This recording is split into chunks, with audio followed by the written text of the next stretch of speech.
Hey there, Tuba Knights. It's your friendly neighborhood Flash in the Pan.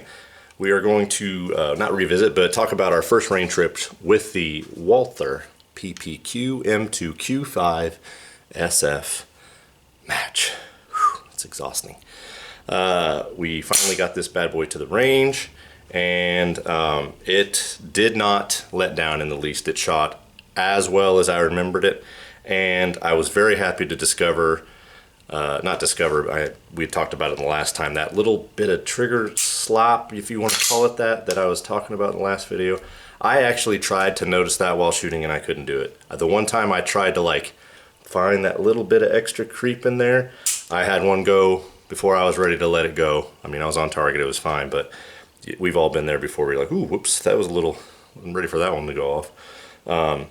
So just like I said in that last video, you don't notice it while shooting. This one, I want to keep shooting it before I like to shoot a lot with something before I start messing with the sights. If you go way back in the day to my old videos, my Browning Buckmark, which I still have, we need to make a range trip with that. Man, I shot that thing I probably put 1,000, 1,500 rounds through that before I finally messed with the sights, just because I was consistently shooting, you know, whatever left, and finally adjusted to where I was just spot on. I love that gun. This one, for me, I was mostly shooting to the left with it. I was trying to concentrate on my trigger squeeze to make sure it wasn't me pushing one way or the other with my trigger finger. It seemed to be consistently left for me. My son shooting, he seemed okay. I don't know if that was him compensating though, because sometimes what he'll do without telling me, it actually happened in the Mossberg video, the 300 blackout bolt gun. He was holding left, or he was holding right to compensate for the left, and didn't tell me till like the third magazine, because I was fixing to think that I couldn't shoot because I was pulling left for me. So he was trying to, you know, hit the actual bullseye, because kids still want to do stuff like that, which I mean we all do, but if you're trying to get it sighted improperly. Anyways, point being is, I don't know if I haven't asked him about that yet. I probably need to, but we'll shoot this a little bit more. We only put like just over, I think, 100 rounds through it. We took this and the Beretta on the same trip, and I took about 250 rounds of 9mm with us for that, and we just loaded up the magazines, and I only have 5 magazines for this, so 3 15 rounders that come with it, and then I bought 2 17 rounders outside of that. And then with the Beretta, we've got the 2, you know, 30 rounders and some 18 rounders and our own converted 17 to 18 rounders. So long story short is, if you sit there and load up all the magazines, the Beretta's going to shoot more. So this one shot just over 100, I think it was 106 rounds. Not a single problem, not a bobble, not a nothing. This thing is outstanding. Worth every dollar. I'm so glad it shoots as well as I remember being able to shoot it. As you'll see in the video, I didn't take it out to 25. Maybe we'll do that someday when I finally get it dialed into where I like it and I'm feeling pretty comfortable with it. So hopefully I can recreate the bold claim that I made on my first video, but I feel pretty confident about it. I think it was maybe the second magazine I put through it. Now again, this is 7 yards, so this is not some, you know, outstanding shooting, but I mean it was just a ragged hole, like yay.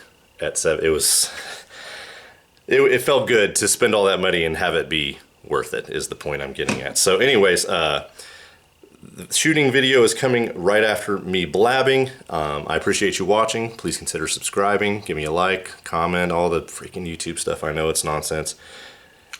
Really for me, the like, I guess, means more. You don't have to comment if you have something to say, by all means. Be nice, as usual. I really appreciate you watching. Catch you on the next one. I'm sorry. One thing I did want to talk about while shooting this reminded me a lot. Now hear me, this is a strange comparison. This reminded me of the 7.62 AR upper. How when I shoot that one, you shoot, you go through the recoil, and I swear to God, it just rests right back on target. This gun is almost the exact same thing. Like you get to a place where you really feel like you can just start boom, boom, boom, like just driving nails with this thing. Like the recoil is negligible, but even if it were bad, it still just comes right back on target, like it's that Walther space magic. Anyways, thanks for watching. All right.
In that one. Yeah.